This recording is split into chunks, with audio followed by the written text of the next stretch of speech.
All right, so let me go over Ain't Misbehavin' one more time here in the key of C, because that's a good key, if you're just learning jazz or you're more of a beginner. The key of C is a very good key to be in on the piano because, the scale is just the white keys, and all the other keys are like the tensions of the chord and things like that. So let's look at it. Key of C. All right, we got a C6. That's a C major triad with a 6 on it. Then we go to A7. All right, and that's called a dominant seventh. It's not a major seventh. It's not a minor seventh. It's the other one, the dominant seventh. Very important chord. You take a major triad, and instead of like a major seventh, which is just one down from the root, you do 2 down from the root. That's called a flat 7. It may not look like a flat 7 because it's a white key, but it is a flat 7. A major scale has that for its 7th note, so that's a flat 7. All right, and that's what you have to have for a dominant chord. And, songs are going to be full of them. So major triad, flat 7th from the top. D minor 7th, that's a minor triad and a flat 7 also. The only difference between that and a dominant 7th chord is it doesn't have a major triad, it has a minor triad. Here's G7, right? And C6 again. Now right here you could do C augmented. That's a C major triad where you take the 5th and move it up. And the cool thing about this is when you invert it, it's really the same chord. It's kind of like a diminished chord that you keep repeating yourself. It's also E augmented. It's also A flat augmented. So, any inversion of the chord will work as always, but you could keep the root there as C if you wanted to, or just move it up. And then F6 and F minor 6. Now, F minor 6, you have to know this. You can't just look at the chord symbol and necessarily figure this out. It says F, so we know the root is F, and this is M, actually it has M-I 6, F minor 6. Well, if you know intervals, you know that a minor 6 interval is this, but that's not in the chord. It's F minor with a 6, and you just have to know that, all right? So just like when you see, say, A flat 7th, it doesn't mean A and flat the 7th. It means A flat triad, and then you have to know that the 7th is a flat 7th because the flat refers to the root, and then if it's just got a 7, not a major or a minor 7, just a 7 after it, it's a dominant 7th, and you have to go 2 down from the root to get it.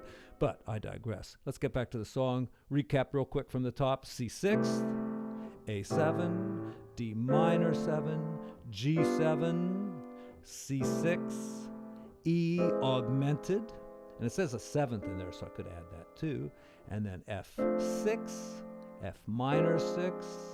Here we have C6 / E. Now that just means the E is the bottom note. Sometimes the bottom note there might not even be in the chord. It might be something like C over C sharp or something, but here it is part of the chord, so we just play C6, make sure our E is the bottom note.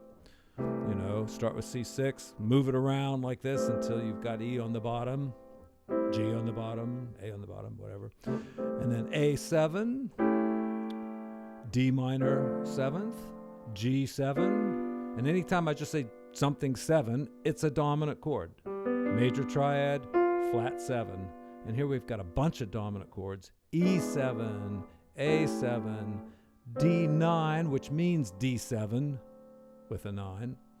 So you have to know the chords. You have to know what the chord symbols actually mean, and G7. And I find so many times when I'm teaching, occasionally I take students that are like high school students that, are maybe already know some classical piano and they're learning jazz, or I'll take an adult student or something, and they've heard me maybe on YouTube play one of my gorgeous arrangements, I say that kind of sarcastically, of a jazz standard, and they want to do what I'm doing. They want to take, Someday My Prince Will Come and find all these great voicings.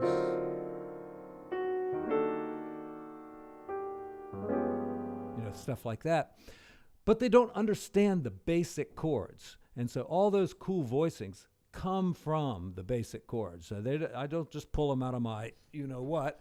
I start with the chords that are right there on the chart, and then you work with that, and there's techniques of developing that into more complex harmonies. But you've got to start with the basic harmony of the song.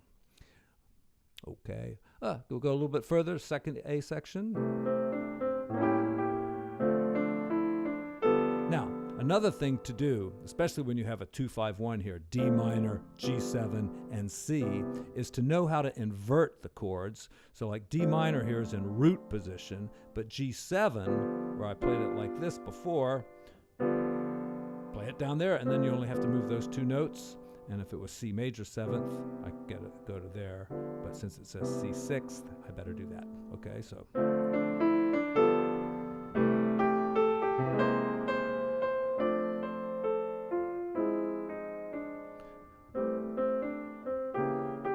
All right, you say, well, that's not an A 7th. Well, yes, it is. I just left the A out. 3rd, 5th, 7th of the chord, and the flat 9. There you go.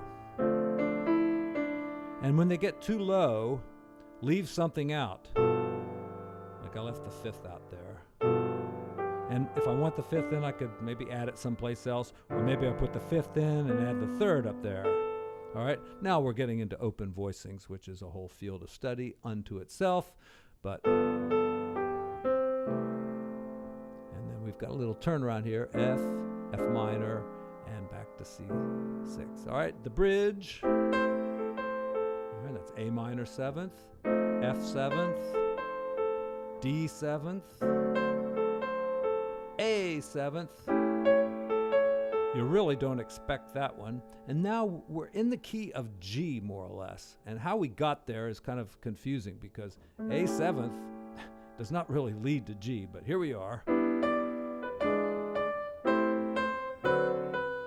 All right, so we just did what's called a 1-6-2-5, 1-6-2-5, back to the 1 in the key of G. Sometimes we refer to that as a walk around the block, because you're going around here, but you end up back where you started.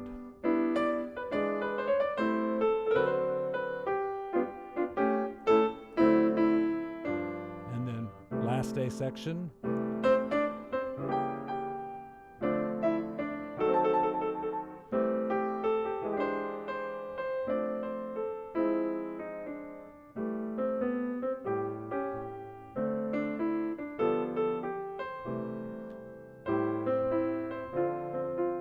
Right there at the end, we've got another little walk around the block that helps us get back to the beginning of the song. Okay, that's going to wrap it for me today. And thank you for tuning in, as always. It's always good to see you. Even though I can't really see you, you can see me. I can't see you. See you soon, though.